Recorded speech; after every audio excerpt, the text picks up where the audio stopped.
दोस्तों स्वागत है आपका इनसाइट नॉलेज की एक और नई वीडियो में। आज की इस वीडियो में हम दो बेहद ही महत्वपूर्ण खबरों के बारे में बात करने वाले हैं, जहां हमारी पहली खबर भारत और रूस के द्विपक्षीय साझेदारी की तरफ से निकलकर सामने आ रही है, जिसके तहत रूस भारत को रॉकेट इंजन सप्लाई करने की योजना बना रहा है, जो कि भारत के स्पेस प्रोग्राम में काफी मददगार साबित होंगे। वहीं पर हमारी दूसरी खबर एक ऐसे फाइटर विमान को लेकर है जिसे अमेरिका भारत को सप्लाई करने के लिए अपनी एड़ी चोटी का जोर लगा रहा है। और अब इस फाइटर विमान को भारतीय वायुसेना तक सप्लाई करने के लिए न कि सिर्फ अमेरिका भारत के एक बेहद महत्वपूर्ण शहर में इसकी मैन्युफैक्चरिंग के लिए तैयार हो गया है, बल्कि वह भारत को इस फाइटर विमान के साथ काफी महत्वपूर्ण क्षमता भी ऑफर कर रहा है। तो चलिए इन दोनों ही खबरों के बारे में विस्तार से समझते हैं, लेकिन पहले शुरुआत करेंगे रूस और भारत की तरफ से आ रही खबर के बारे में, जिसके तहत अब रूस की स्पेस एजेंसी रोसकोस्मोस भारत को साल 2024 से लेकर 2029 के बीच में लगभग 10 बेहद ही शक्तिशाली और एडवांस रॉकेट इंजन सप्लाई कर सकती है, जिसका इस्तेमाल भारत अपने डोमेस्टिक स्पेस प्रोग्राम को और ज्यादा एडवांस करने में करेगा। साथ ही रूस भारत को जिन 10 रॉकेट इंजन की सप्लाई करने वाला है, इस बात की संभावना काफी ज्यादा है कि यह इंजन RD-191 हो, जो कि एक बेहद शक्तिशाली single chamber liquid propellant rocket engine है, जिसकी सबसे बड़ी खासियत तो यह है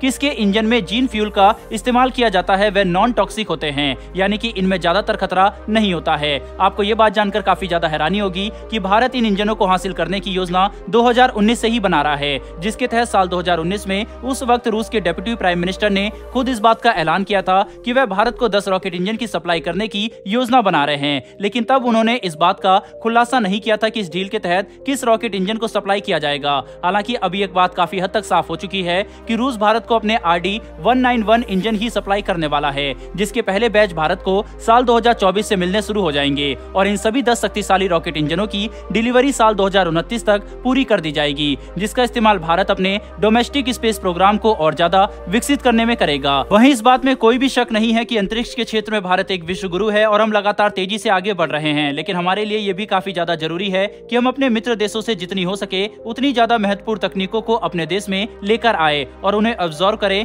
ताकि हमारे पास तकनीक का विकास करने के लिए एक नहीं बल्कि कई अलग अलग तरह के विकल्प मौजूद हो। भारत और रूस के द्विपक्षीय संबंध काफी ज्यादा मजबूत हो चुके हैं। अंतरिक्ष के क्षेत्र में दोनों देश काफी सालों से मिलकर काम कर रहे हैं। ऐसे में रूस का भारत को इन 10 इंजनों की सप्लाई करना कोई हैरानी की बात नहीं है, लेकिन ये इस बात को जरूर दिखाता है कि भविष्य में भारत और रूस की साझेदारी अंतरिक्ष के क्षेत्र में और ज्यादा बढ़ने वाली है, जो कि दोनों देशों के संबंधों के लिए काफी अच्छी बात है। बहरहाल बढ़ते हैं हमारी दूसरी खबर की तरफ। तो दोस्तों ये खबर अमेरिका और भारत की तरफ से निकलकर सामने आ रही है, जिसके तहत अब अमेरिका भारत के 114 फाइटर विमानों के टेंडर को जीतने के लिए अपनी पूरी क्षमता का इस्तेमाल कर रहा है। और अब अमेरिका ने एक भारतीय कंपनी के साथ मिलकर इस टेंडर को जीतने के लिए अपना सबसे बड़ा दांव चल दिया है, जिसने भारत का भी ध्यान अपनी तरफ जरूर खींचा है। दरअसल दोस्तों अमेरिका की विशाल एरोस्पेस कंपनी लॉकहीड मार्टिन अब भारतीय प्राइवेट कंपनी टाटा के साथ मिलकर हैदराबाद के आसपास एक नई फैसिलिटी का निर्माण करने की योजना बना रही है, जहां पर अमेरिका अपने द्वारा ऑफर किए गए F-21 फाइटर विमानों को प्रोड्यूस करेगा अगर भारत इनके ऑर्डर दे देता है।